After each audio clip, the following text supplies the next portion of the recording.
This week on the Computer Chronicles, cyber politics. We'll show you how campaign managers are using sophisticated database software to develop targeted direct mail campaigns. The web is loaded with political sites these days. We'll surf the most important ones. We'll see how the media is using the internet to change the way it reports on Campaign 96. And we'll see how political activists are using technology to influence politicians and government. Plus, campaign strategy software and how kids too young to vote get their voices heard. All this and Giles Online, this week's computer news, my pick of the week, all coming up next on the Computer Chronicles.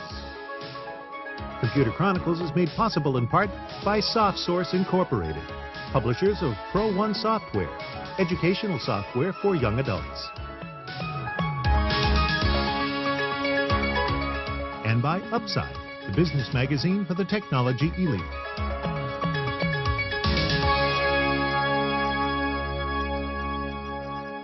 Hi, and welcome to the Computer Chronicles. I'm Stuart Chaffee.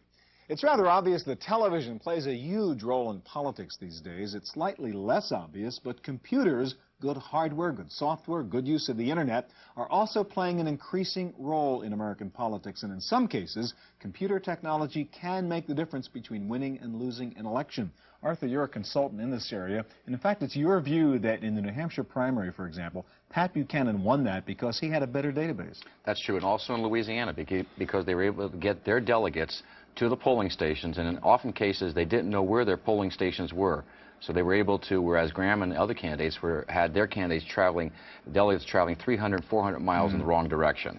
All right, this is the big deal now is the presidential election, and we've got Dole and Kemp, and we've got Clinton and Gore. They now have websites up there, right? So let's take a look at the presidential websites and give us your analysis of how they are. Okay. Again, what I think they're trying to do here, it's a battle of the text, but they're really trying to get people to sign up. And here, first things first. When you say sign up, you're saying these websites are not so much really to get people to vote for them, but to get action, to get volunteer support. To get volunteer support and be ready for whatever action may be necessary in their part of the country. So to get the Army going. That's right. You're building a ground troops here.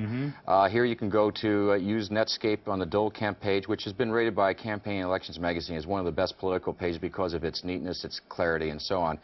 But here's right away, you can see that you get a form. You can customize your website, but at the same time that you're telling them what you'd like to be told about, they're finding a great deal about you. That helps us with targeting. That helps us with so many other aspects. So they're asking you, what do you want to know, but they're really gathering that information to figure out how to target direct mail to you, etc. That's correct.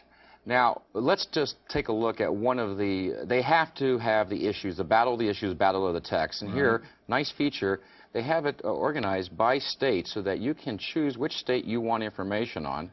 And I've chosen Arkansas. So if I were an Arkansas resident, I could go into Arkansas and see the Republican version of life under Clinton. That's correct. And you have first the negativity here, all of Clinton's record, and they put this in terms of actual dollars costing an Arkansas family or an individual, how many jobs have actually been lost in Arkansas. So they have it very particularized. So this is like negative TV ads. This is now negative websites, huh? It's beginning, and I'll show you this. Let's go to the very colorful, and the graphics are excellent with Clinton Gore's homepage. Let's look at this. Oh, we have another U.S. of A. So I can go to Arkansas and get the Democratic version of life. Yeah, and that's under very Clinton. American too, if you notice. The other one was a little red there, and here. Everything that we saw in the other analysis is exactly the opposite. Same issues, only more jobs, less taxes, everything. And this is the battle of the home So this is not where you want to go for information, huh? This is not objective stuff. That's correct. All right, what else can you tell us about Clinton Gore? Now, they also have, I think, a nice feature, which is that they have all of the ways you can get involved on one page, and of course this branches out. The Dole Kemp page is really designed so that as you read each page, you can volunteer at the bottom of each page. I think this is a nice feature. All right, real quick, bottom line, is this good or bad for the process? It's going to be good, and it could be bad. The good is that we can now target more directly, and we can have more interactivity, and maybe one or two candidates will get through this mill, but they'll never be reelected. Okay. Well, let's take a look now at one specific political campaign here in San Francisco and see how a piece of software called War Games is being used to develop the campaign strategy. It happens almost every November, and it takes an army of dedicated volunteers to stuff and label envelopes, make telephone calls, distribute posters, and knock on doors, all in the name of one candidate or issue. It's the political campaign, and the newest tool to help win the vote is called voter targeting software. Research is the basis of all campaign decisions. So we research voters and their behavior in the past, so we get an idea about what's going to happen in future elections. We do polling, which is also to a certain extent computer-driven, to find out what messages and issues people are interested in the upcoming election. And then we just do regular old elbow grease research by going door to door and calling people on the phone. Campaign War Games is a strategy program from the Campaign Data Center. True to its name, War Games divides the electorate into categories, which campaign managers then try to divide and conquer. Identifying the most likely supporters can be the key to winning a campaign. I think you increasingly see the power of information in politics. At one time, politics was fairly gutsy. It was based on direct contact with voters. We now live in a society where there are 400,000 people in a state assembly district in California, where there are, literally 31 million people that you have to appeal to if you're running statewide. Those kind of numbers demand a different kind of technology. We really need to be able to communicate with voters by mail and by phone, and you need to be able to, again, target those who are likely to vote, target those who are likely to be persuaded. Campaign War Games will sift and sort voting groups and create a winning scenario for campaign managers as long as the original assumptions are valid. But the output depends on intelligent input, and that's where experience comes into play. There's absolutely no substitute for good political judgment. And every campaign manager takes this research that they gather from different areas and makes calls, like a coach. You make calls about what plays you're going to use to win the election. For the Computer Chronicles, I'm Giles Bateman.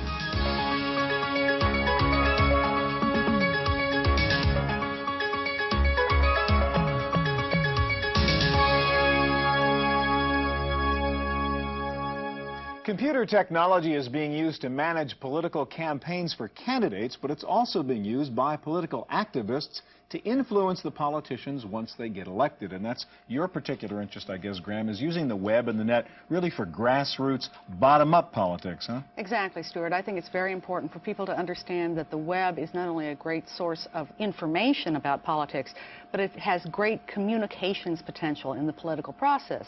You can gather people together on an issue, not just in your neighborhood or your state, but all across the country.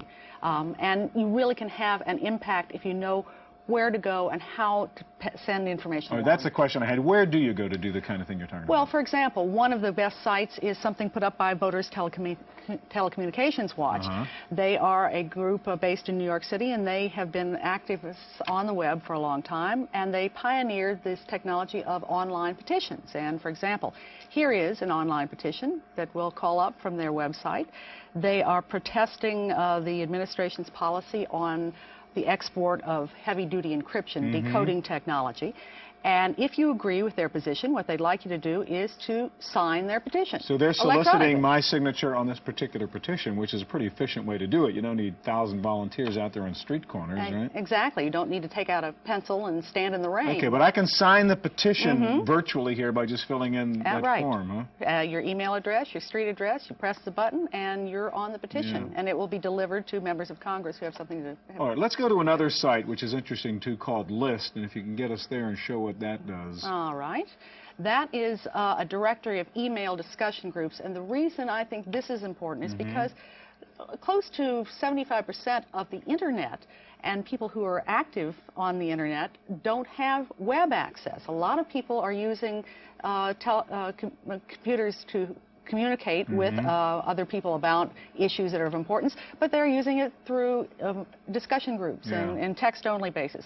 List will show you how to find some of those groups and how to get up-to-the-minute information about what's really going on. So if you want to get involved in a group that cares about a particular issue, healthcare, whatever it is, you can get through them by using List. Exactly, and this will help direct you to some of the groups that will give you some of the most up-to-date information about your issue. Now, there's another good example on here. That's people who organize and use the web really just to focus on one particular candidate. And I know there's one up here called Fed Up, I think, which is all about trying to defeat Dick Gephardt, right? Absolutely. He is the minority leader of the House of Representatives, and this is just a website that's been put up by people who think that he should no longer be in Congress.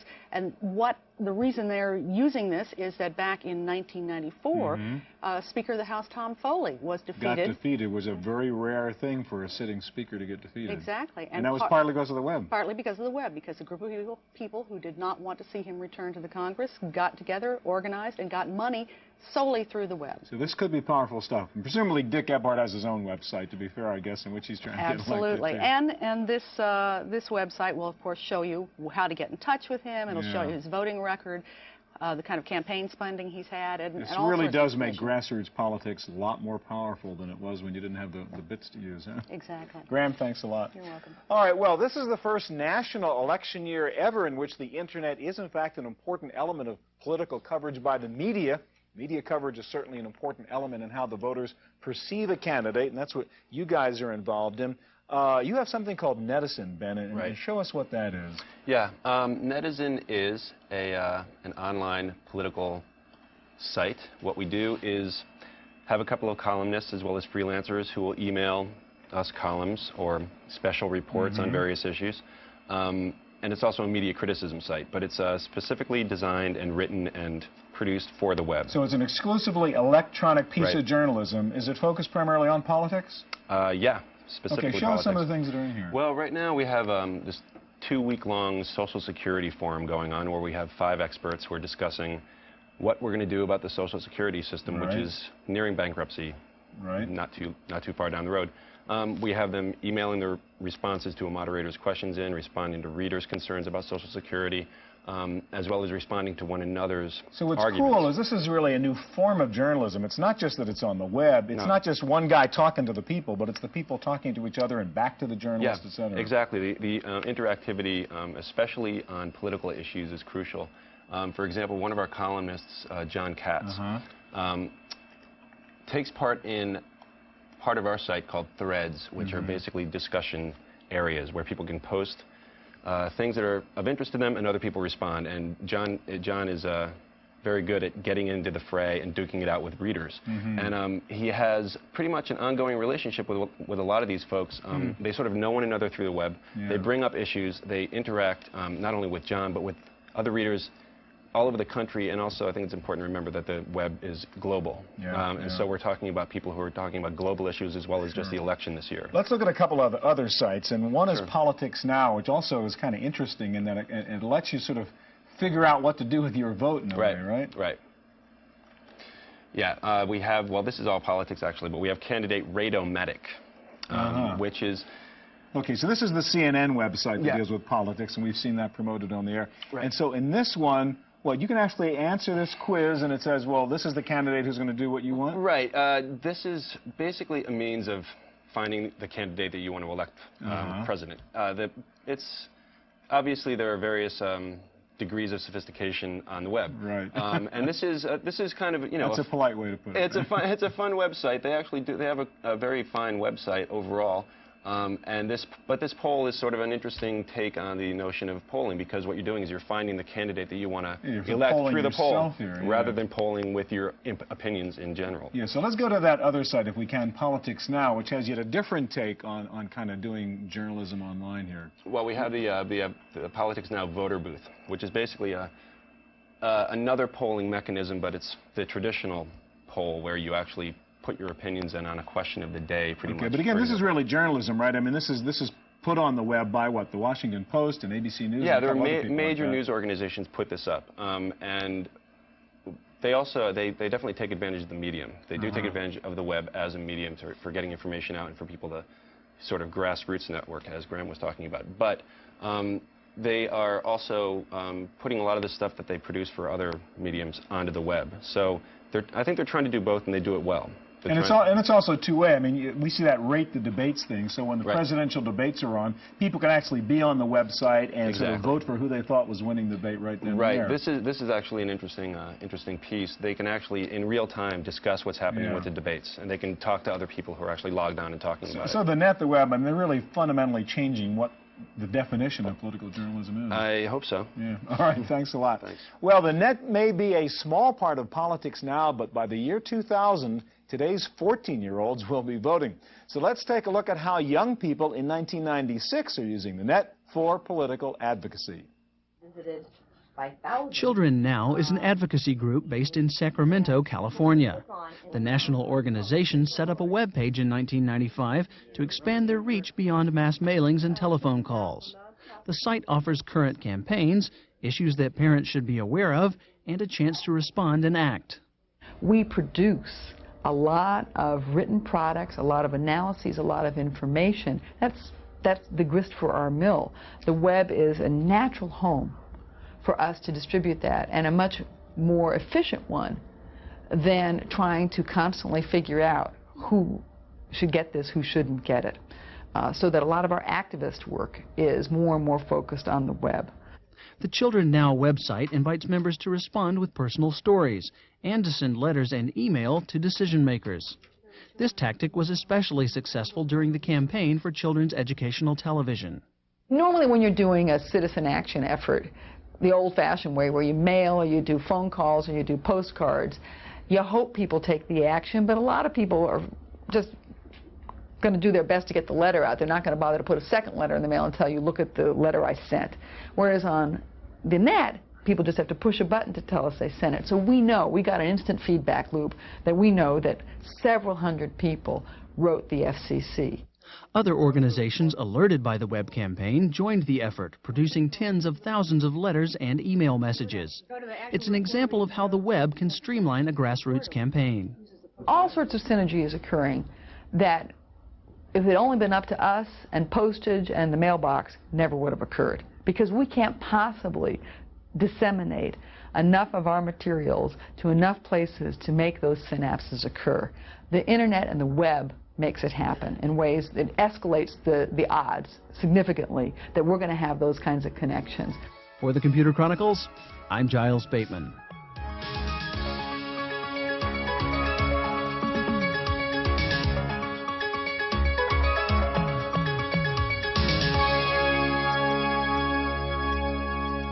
There are three major components to today's electronic political landscape. There are the candidates, there are the voters, and there is the government, the elected officials. So let's turn now to government information on the World Wide Web and how you can use it to find out what the government is doing. And I guess that's your territory. You guys have put together this site called VoteSmart, which is just full of just about anything you'd want to know about what Congress is doing, what the executive branch is doing, what's going on out there. Give us a kind of guided tour to VoteSmart, Lorena. You bet. This is an outgrowth of our 800 number. We have a toll-free voters research hotline, and we've put the information that we have available through that on the web, in addition to linking to political sites all over the internet. So if you go to our site right here, VoteSmart Web, you're going to start off with, first of all, that 800 number, and then you're going to see... Which means it's not, there's a human being somewhere. If you get stuck and can't find one, you can actually call and say, help me, right? Call us, talk to one of our college interns who are whizzes at this, and they will tell you where to go to get the information that you're looking for. Okay, so what do you have here? Well, we start off with speeches. It's a presidential year. Everyone is interested in what the candidates are saying, so you can get that kind of information. Since it's an election year, people want to know where candidates stand on the issues. We do an issues questionnaire. We do it on the presidential level, congressional, gubernatorial, and legislative, and all that information is available here. People can download the candidates' responses to an issues questionnaire. So candidates would have answered a questionnaire you guys put together, and if I want to see what they said about this particular issue, I go to my state, I look up the candidates. That's right, and we send it to all candidates on the general election ballot, so you can do a heads-up comparison between candidates of all parties. How many tend to answer your questionnaire? Well, let's see, in 1994, we had about 64% of all the candidates returning the questionnaire, and that's increasing this year, so I'm not sure what the number is, but I know it's a lot. But people also want information not just on candidates, but on elected officials and on the government system in general. So they can go further down on our site and get information about the executive branch, about members of Congress. They can get information about on the state level, you know, connect to Secretary of State's offices, governor's offices, etc. They can access information on political campaigns, get information that deals with particular issues. Can we drill down on one of these just to see what goes on here? Well, let me pop us back up to here, and what we'll do is we'll go over and look at some of the information we provide on elected officials. Okay. This is Senator Hatfield. He's a senior senator from my state, Oregon. You can connect to his worldwide web page. You can find out how he's voted on issues. You can find out how special interest organizations review his voting record. You can get information on where he receives his funding. So you not only have your website, but you have hot links to lots of other sources out there on the web. So you're kind of one-stop shopping to get all this government information here. Right. So you could start at VoteSmart, and then that'll take you where you got to go. Anywhere. All of the information that we have on this screen, except for his website, is information that we've put together. But you can go to many different sites, and let's kind of take a look at some of those. Yeah, let's go to Thomas. That's another interesting site that people should be aware of, and show that to us. That's one of my favorites. Okay, let's press the wrong Thomas button as in Jefferson, huh? Yes, that's right. Okay. Here we are. This is a site that's put together by the Library of Congress, and what it does is it gives you a tremendous amount of information about the United States government's legislative branch. You can find out what's going on in Congress. You can download the text of bills. You can go over and connect to committees and find out what's going on there. And you can get a tremendous amount of information about everything that's going on the congressional branch. So Thomas is really if you want legislative type information. Right, exactly. A little bit of time left. One thing really cool that you can get to from your site is the Census Bureau, where you can really dig out lots of details. Show us right. that. You can, from our site, you can go to many different government agencies and departments. One of those is the Department of the Census, where you can find all sorts of information, ranging from birth dates to all sorts of things that have to do with commerce. I like voting and registration. Yeah. And find out how many people voted in 94. So it's a great research tool if you really want to be an informed voter in general. That's right. Thanks very much, Lorena. Thank you. All right, well, we've shown you quite a few political websites so far, but let's turn now to our webmaster, Giles Bateman, for a look at some other sites that can help you be a good citizen. Thanks, Stuart. One of the more responsible things you can do as a good citizen is to take the time to write your political leaders and voice your concerns. Now, in order to find the email addresses of your senator, you're going to want to go to the Senate homepage here and click on Senators with Constituent Email Addresses. And what that'll do is that'll give you a list of all the senators with constituent email addresses. Now, if your senator does not have an email address, I suggest sending him some snail mail and telling him to get on the stick. Now, you can also write your representative. If you go to the House of Representatives page, you can scroll down, find who's who and how to contact them. A number of the representatives have email addresses as well. Another great government resource online is the Library of Congress. This has a lot of great graphics and a lot of good information, but if you've got a slow connection, as with most searching, I recommend using the text-only version. It makes for much quicker searching over a slow modem. Now, last but not least, if you think the national debt's nothing to worry about, you might want to check out the U.S. National Debt Clock. This updates every minute. I'll hit reload so you can see those numbers change. And not only does it tell you what the United States owes, but it also tells you what your individual share of it is. In this case, only $19,642.24 apiece. Well, we can handle that. Now, before we go, I'd like to mention two books that you might want to check out. Electronic Democracy by Graham Brown on today's show is a great way to find out about doing politics online. And then last but not least, we've got the VoteSmart Web Yellow Pages. The subtitle of this book, One-Stop Shopping for Political Information, is a real understatement. This is chock full of great websites, all the political websites you could hope to find. Thanks, Giles. Time now for our weekly summary of the latest Internet and PC news. Here's this week's Random Access Report with Laurie Anderson. In the Random Access file this week, 2 online services are remaking themselves on the Internet. You can now reach Prodigy directly through the web. The company will offer live chat discussion groups, mail, and its news service for $19.95 a month. And Microsoft is soon launching a web-based Microsoft network. MSN will feature news, entertainment, email, search functions, as well as an essentials section for purchases. The web-based Microsoft network will go live on November 1st. A Silicon Valley startup company called Exponential Technology says it will ship a microprocessor that runs Macintosh software at up to 533 megahertz.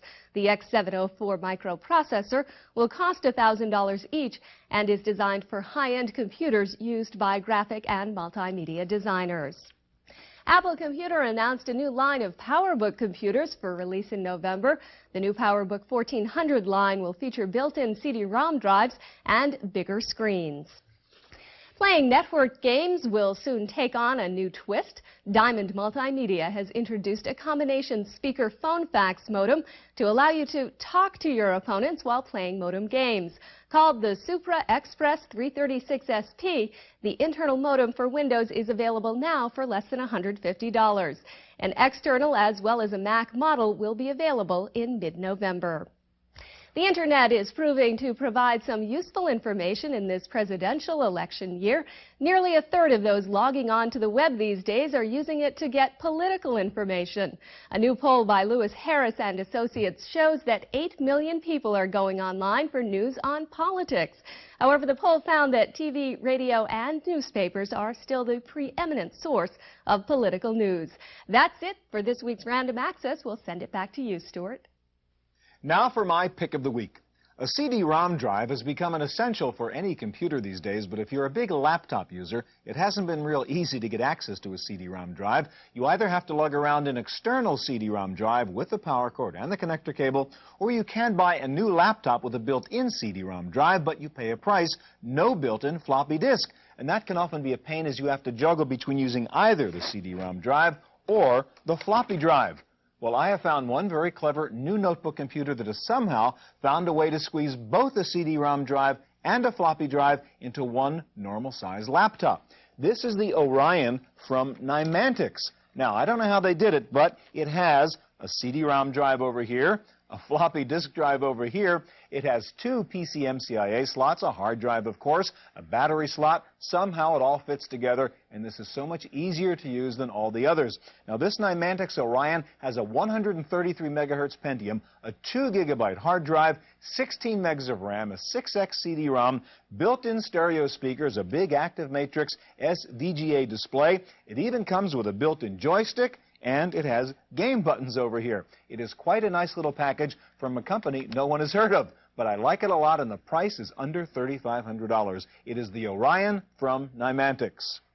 That's it for this week's Computer Chronicles. We'll be back here again next week with more of the best in computers, CD-ROM software, and the Internet. I'm Stuart Chaffee. We'll see you here next time. Computer Chronicles is made possible in part by SoftSource Incorporated, publishers of Pro1 software, educational software for young adults. And by Upside, the business magazine for the technology elite. Videotape copies of all Computer Chronicle shows are available for $32.50. Please order by show number and topic. And for more detailed information about the series, guests, and products featured, you can also order a subscription to the Chaffee Letter. In each issue, Stuart provides his unique insights and thoughts about the fast-changing world of personal technology. Videotapes and the Chaffee Letter can be ordered by calling 1-800-800-9520 or by writing us at the Computer Chronicles. For more information on anything you've seen on today's program, check out our website at www.pctv.com.